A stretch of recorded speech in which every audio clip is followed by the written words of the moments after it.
दही बड़ा खाने का मन है। वाह क्या स्वाद! असली स्वाद तो MDH दही बड़ा रायता मसाले से ही आता है।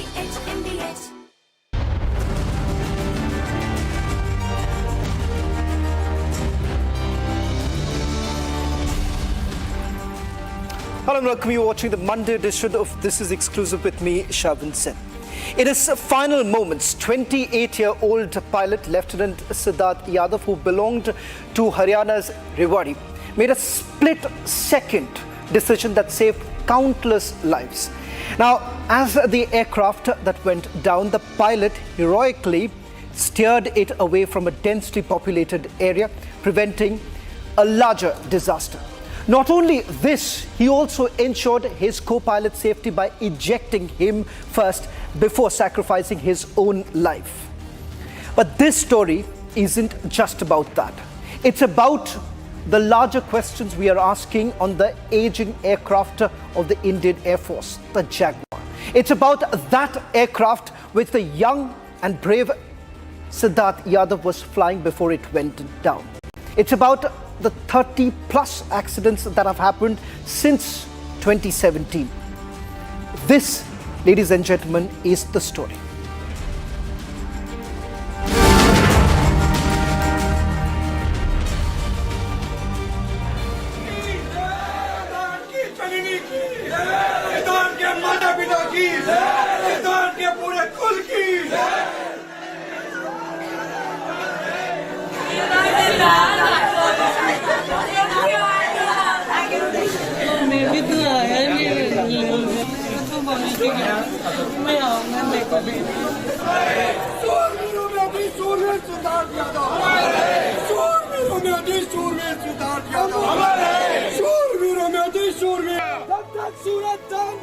सिद्धार्थ यादव का नाम रहेगा। शूरवीरों में अति शूरवीर सिद्धार्थ यादव हमारे। शूरवीरों में अति शूरवीर सिद्धार्थ यादव हमारे।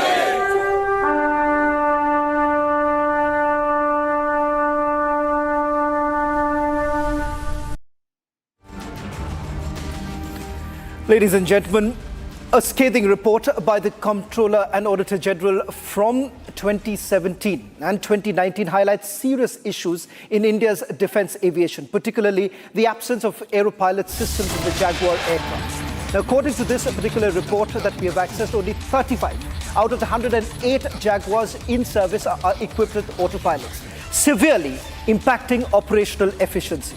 The report also sheds light on the inordinate delays and red tape surrounding the integration of autopilot systems. What we're going to show to you, ladies and gentlemen, right now is report number 1, which puts out details of what has gone wrong with this aging aircraft of Jaguar, which was procured from the United Kingdom. Even countries like UK, France, Nigeria, Oman, all the countries who've been using Jaguar have phased it out. Now, this report puts the spotlight on what's really wrong. Let's take you to the first big breaking news now coming in from CAG report number 1. What is it that this report talks about? The Jaguars. It says 2017 audit report pointed out delays in autopilot procurement as well as installation. We'll hold on to this. The autopilot in the Jaguars are essentially a safety measure, and this safety measure is no longer there. 35 of them of the 108 Jaguars are fitted with this. Report mentions impact of reduced operational efficiency. The fact that autopilot installation is not there in the Jaguar means that the operational efficiency is down. This is what this report says. Next, maintenance and serviceability issues. Inadequate upkeep of the IL series aircrafts mirrored in Jaguar fleet challenges. So you have the IL series here and the Jaguar. Both have the same problem. The fact is with regards to the maintenance.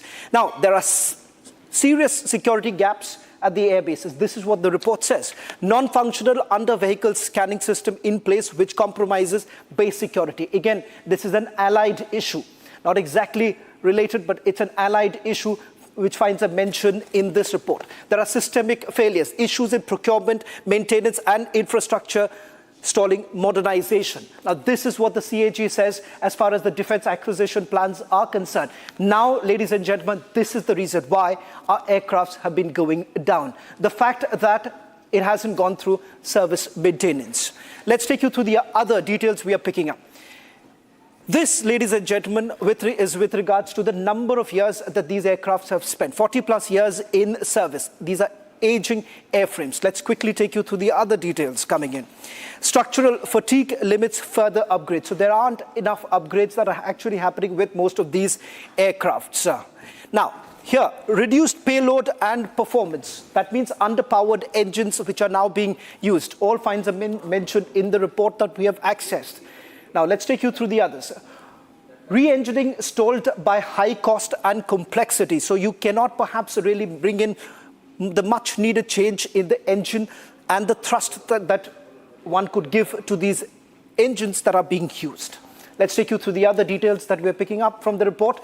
No stealth features. So you have outdated technology. Now, there are certain advantages that these aircraft have, but at the same time, it is now being used as just routine sorties, training aircrafts. Falls shorter versus modern fighter standards. Now, most of these modern fighter jets are well equipped when it comes to the autopilots and several other safety measures. Those measures cannot be fitted in these aircrafts now.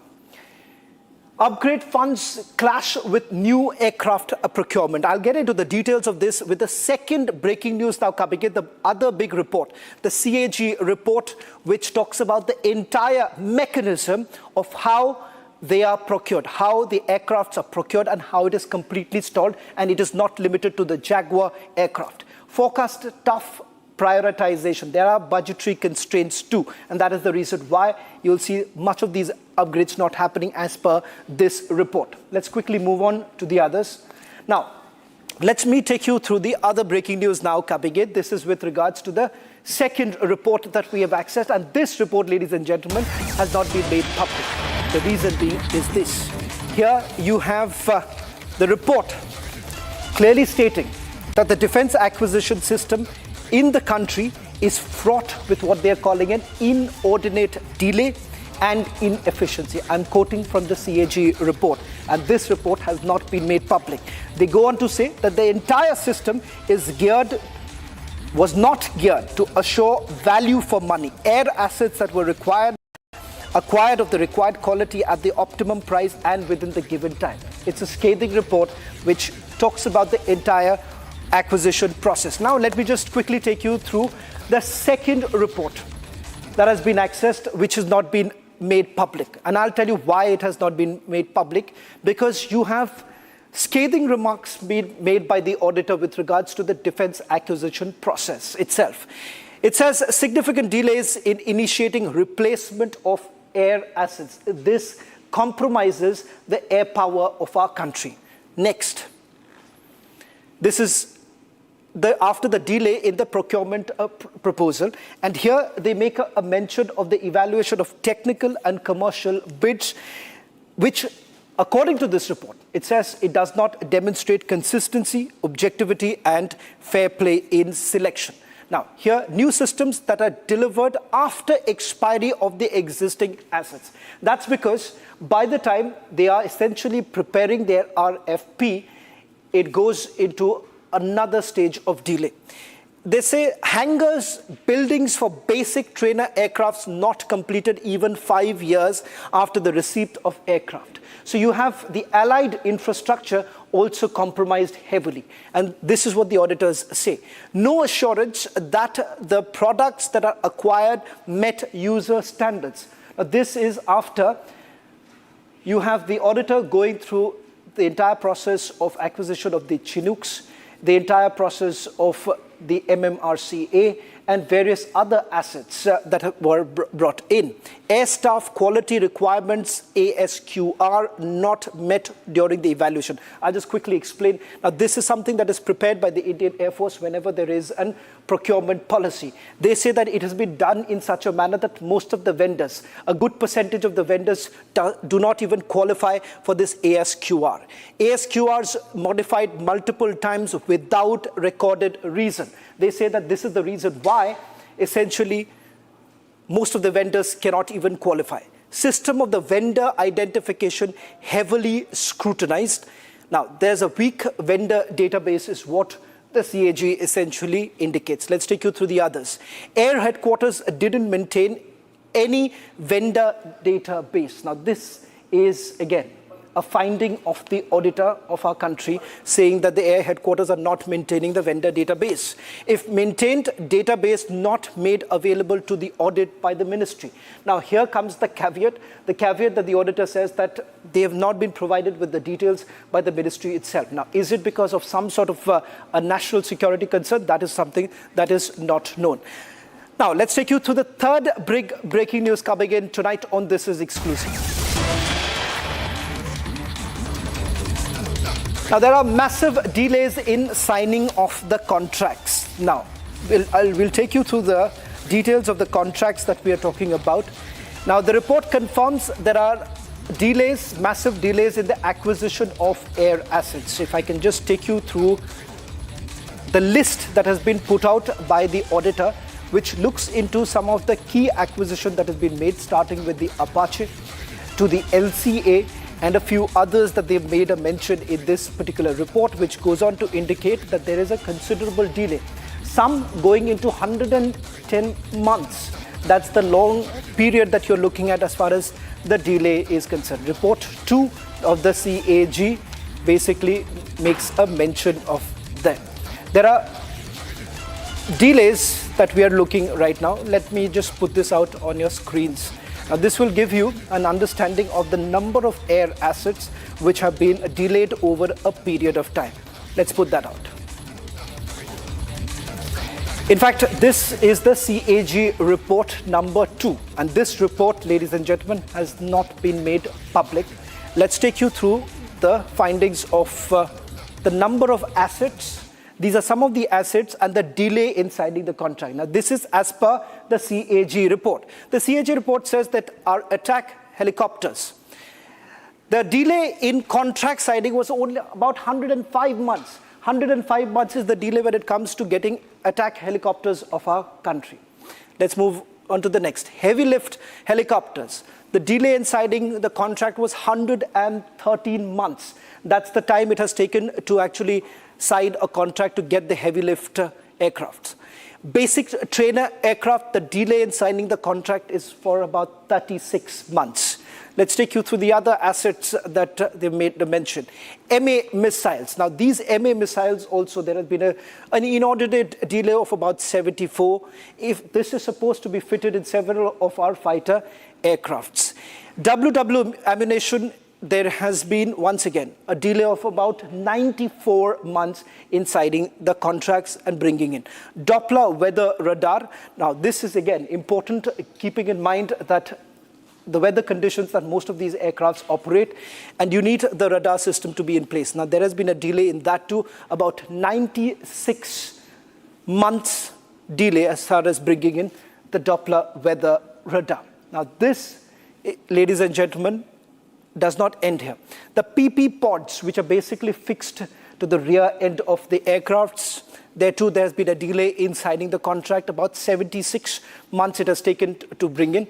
Additional C-130J-30 aircraft. Now these are the heavy lift transport vehicles which are basically used. The air asset here too, there is a delay in signing the contract. 36 months. That's the delay in bringing in our C-130.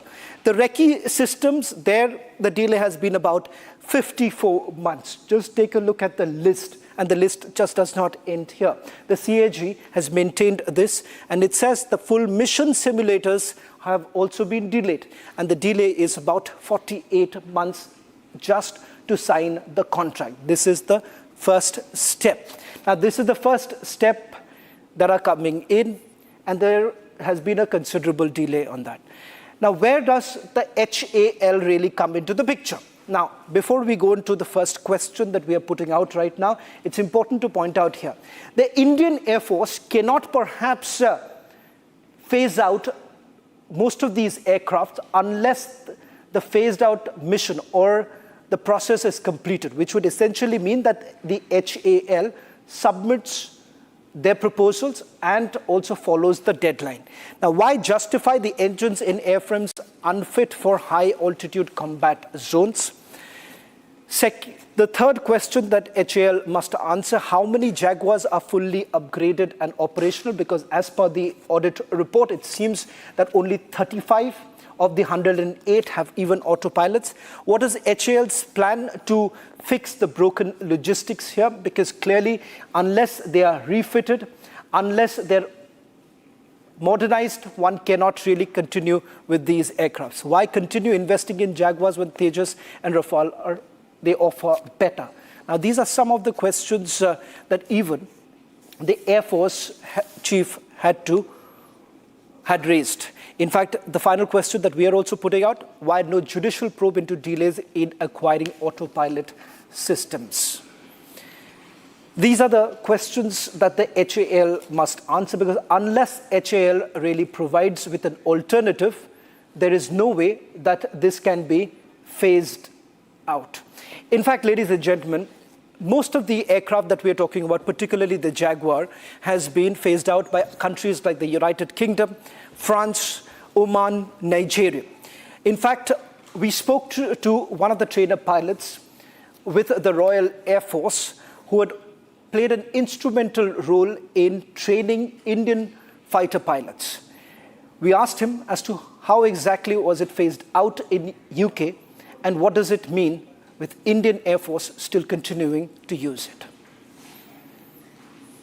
The Jaguar aircraft was also procured by the United Kingdom back in 1960, was also used by a few other countries. It has been phased out in many countries, but still being used here in India. Joining us is a former pilot serving with the Royal Air Force in United Kingdom, Mr. Tim Davis. Thank you very much for speaking to Republic TV. This was an aircraft which was also used by the United Kingdom, phased out after a point in time. In fact, a few other countries along with India was actually using it. Could you help us understand why exactly did the United Kingdom really phase this out and what was the issue? Yes, absolutely. Good to be here. The Jaguar, we flew for a long time in the UK, about 34 years. So really, we did a lot with that aircraft. It was a low-level strike attack aircraft used in a similar way to the way India also uses its aircraft. But we did find that obviously better aircraft were coming on stream, such as the Tornado GL4 that I flew, that was already in service, and also the Typhoon, which of course had more powerful engines, updated avionics, and of course it could carry more fuel and weaponry. So the Jaguar became a little bit redundant, and of course we phased it out after quite an extensive service. Mr. Davis, you're saying that there were certain issues. Could you help us understand what are the issues that you were speaking about? And if at all this was being utilized by the other air forces, what were the reasons for it?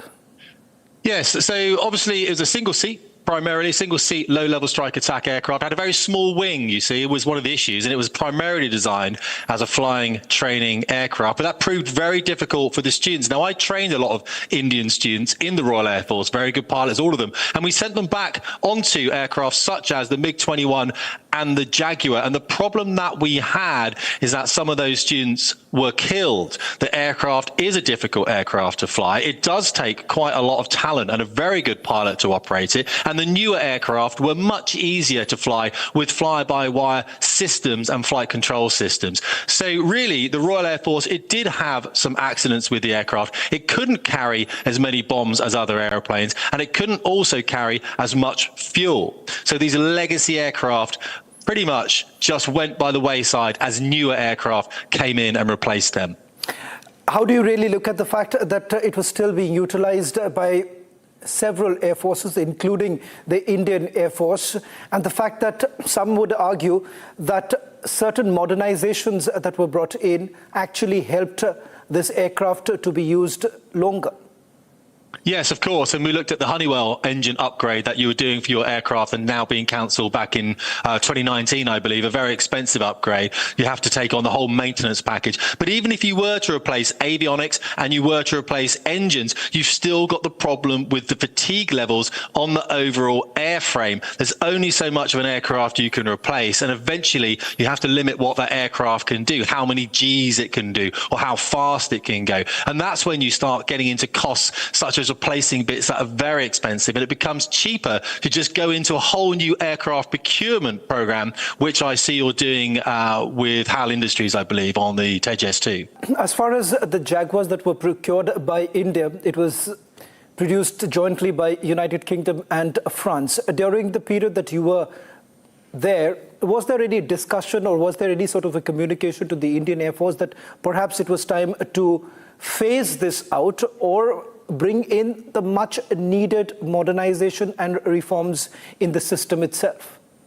Well, I wouldn't be part of that because I was an instructor. So I was teaching British and Indian students on these aircraft on the wall behind me here, the Hawk, which is a very successful platform, of course. But what tends to happen is when one country starts phasing out an aircraft, the other countries look to that country and they tend to buy the spares from the aircraft that's being phased out. So I'm sure India would have been part of that program. However, of course, India's decided to keep that aircraft flying much longer than any other country has decided to keep it on. And of course, it has upgraded for precision weapons and it has upgraded a few other things as well. But of course, it does come a time, doesn't it really, where you have to ask yourself, as the Royal Air Force Red Arrows aerobatics team who fly the Hawk T1 are also asking themselves, how long can we really keep this aircraft flying and how safe is it actually going to be? Mr. Davis, one final question that I would like to ask you is that certain incidents that have taken place in the last few months here in India sparked another major debate with regards to phasing this off. And particularly given the fact that this aircraft was phased off in countries like UK and even places like Oman and Nigeria. And that is the reason why there is a massive debate that's going on right now. How do you really weigh in on this entire issue? And should there be a furor over this entire issue? Or would you say that we are capable to take our own decision?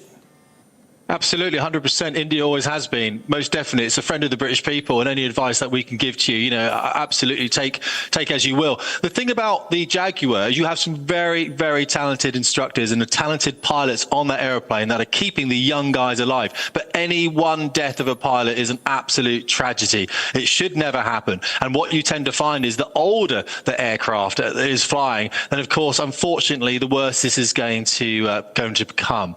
So absolutely. I think it is about time that the Jaguar was phased out. You do have to look at what is going to replace it. You do have other very capable aircraft in the Indian Air Force, and it's a very, very capable Air Force as well. So I'm sure you will come out on top, but a serious decision will have to be made on the Jaguar. And what most countries would do is look for a replacement and then stop the flying and bring all those pilots on the Jaguar, retrain them onto the new aircraft, and then bring that new aircraft into service, which would be a lot safer and a lot more effective for the Indian Air Force. As a child, he has experienced the jets flying around him. This is when he got passionate for machines and used to watch everything on the runway. These are the words of a grieving father, a father who is contemplating the emotion of grief with the loss of his son, and that of a proud Indian who can live in peace knowing that there are brave hearts out there protecting the people. And here we bring you the account of the family of Lietenant Siddharth Yadav. They're yet to recover from this unfathomable loss, and they fondly share the memories that they have of the brave heart. But this also raises some very serious questions as to how exactly are we dealing with our brave hearts. India loses yet another son in the form of Flight Lieutenant Siddharth Yadav. We are currently here in Rewari at his residence, and we are joined by his father, Mr. Sushil Yadav. Sushil ji, as far as what we have understood, yours is a family who have always contributed for the country. Can you please tell us something about your family and 4 generations of contribution that you have done. Yeah, ma'am. Actually, this is Siddharth's great-grandfather, he was in Bengal engineers, and during the British era he has served. And my father, that's his grandfather also, he was in air defense system in Para. Myself, I also served the Indian Air Force for 20 years, and now I'm serving in LIC. And my 2 nephews are also in the Air Force, the 4th generation. Siddharth was from the 4th generation.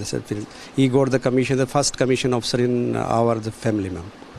So how and when did Siddharth develop his passion for flying or participating in contributing for the country? Obviously it runs in the genes, but how was the passion like? Actually, he was with me in Air Force stations. We are been part of the Air Force station, Bhoj Air Force Station, Jodhpur. So in the residential area, continuously the fighters are flying in the night and day. So the children are watching this, how the machines are flying. And he got passionate about the machines. While crossing through the runway and the sidelines, he usually watched the aircrafts. So he was just passionate about the fighters. The unfortunate incident has happened, and India, not just you, but India has lost a son. How would you want to address this, and how would you want to put forward this in front of people at large? What are your feelings right now? I'm sure you won't be able to put them in words, but if you could share something about that.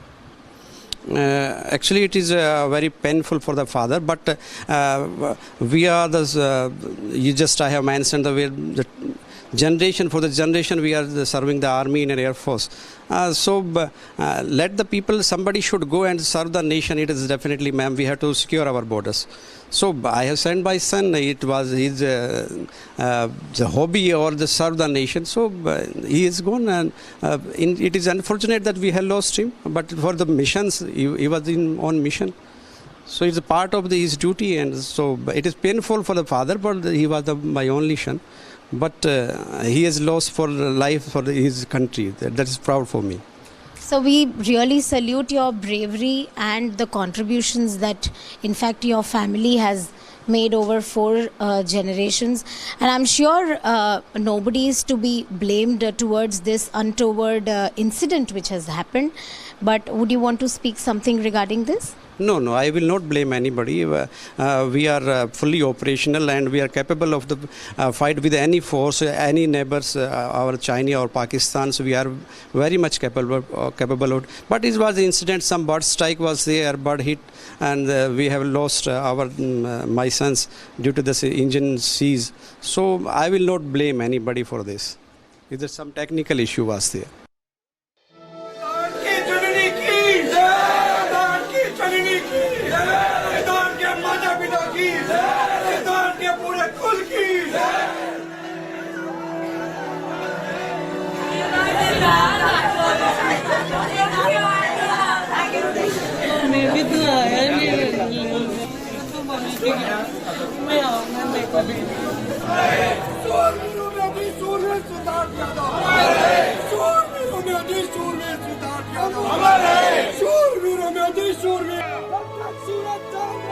Siddharth Yadav का नाम रहेगा। शूरवीरों में अति शूरवीर सिद्धार्थ यादव। शूरवीरों में अति शूरवीर सिद्धार्थ यादव।